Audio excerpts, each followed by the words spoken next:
परमेश्वर के धन्य नाम की महिमा हो। प्रभात मनन के सत्र 2690 में आप सभी का बड़े प्रेम के साथ स्वागत करता हूं। आइए आज के मनन के लिए हम पढ़ते हैं एक और बार प्रकाशित वाक्य अध्याय 1:3। धन्य है वह जो इस भविष्यवाणी के वचन को पढ़ता है और वे जो सुनते हैं और इसमें लिखी हुई बातों को मानते हैं, क्योंकि समय निकट है। पद कहते हैं कि धन्य है वह जो इस भविष्यवाणी के वचन को पढ़ता है और वे जो सुनते हैं और इसमें लिखी हुई बातों को मानते हैं। पवित्र शास्त्र को पढ़ने वाले, सुनने वाले और इसे मानने वाले धन्य कैसे हो जाते हैं, ये हम कल के मनन में संक्षेप में देखे थे। मैंने कल ये भी आपको बताया था कि पवित्र आत्मा ने बड़ी सूझबूझ के साथ इस प्रस्ताव को प्रकाशित वाक्य की पुस्तक में आलेखित किया है, क्योंकि पवित्र शास्त्र की रचना प्रकाशित वाक्य की रचना के साथ पूर्ण हो रही है। अब इस अंतिम पुस्तक में पवित्र आत्मा ने धन्य हो जाने का ये आह्वान इसलिए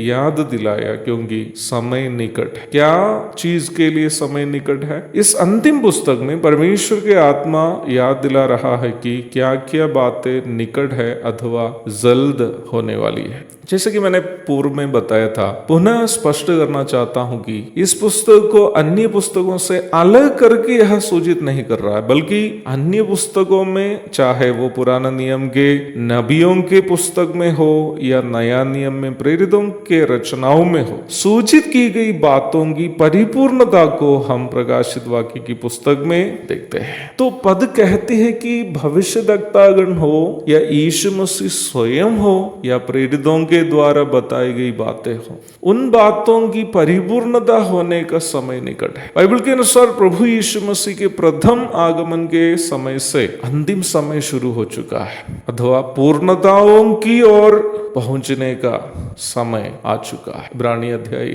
1 और 2 पढ़िएगा। अंतिम समय का अर्थ है परिपूर्णता की ओर बढ़ने का समय। कलीसिया की परिपूर्णता अपना दुल्हन मसीह के साथ आश्चर्यिक रूप में मिल जाने की प्रक्रिया। फिलिपी 3:20-21, पहला यूहन्ना 3:2। इस्राएल की परिपूर्णता मसीह के द्वारा उनके लिए वादा किया गया धर्म राष्ट्र की स्थापना होकर इस्राएल एक राष्ट्र के रूप में मसीह के शासन के अधीन में सुख शांति के साथ रहने की अवस्था है। जकरिया अध्याय 14 7 से 11 तक, यह स्केल 34 11 से 31 आदि भाग पढ़िएगा। और संसार के पापियों के नाश की परिपूर्णता शैतान के साथ आग की झील में पहुंच जाना है। मलाकी 4:1, मत्ती 25:41। वर्तमान धरती और आकाश की परिपूर्णता आग से शुद्ध होकर नई धरती और नया आकाश के रूप में परिवर्तित हो जाना है। यशायाह 34:4, 65:17, दूसरे पत्रस अध्याय 3:10 से 13 तक। इन सभी भविष्यवाणियां जो अन्य पुस्तकों में हम देखते हैं, पूर्ण होते हुए हम प्रकाशित वाक्य में देखते हैं। यद्यपि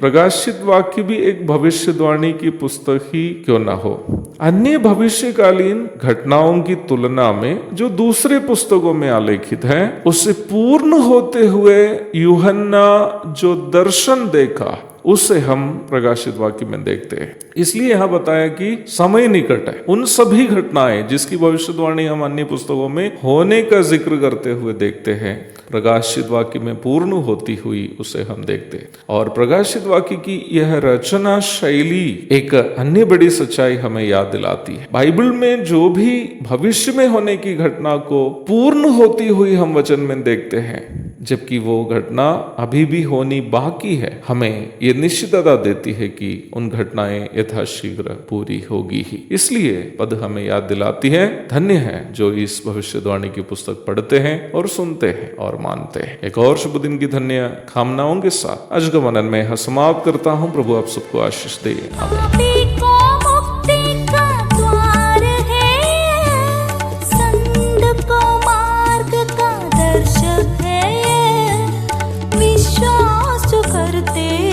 उसके लिए अनंत जीवन का साधन है ये है वचन, प्यारा वचन, यीशु मसीह का प्यारा वचन।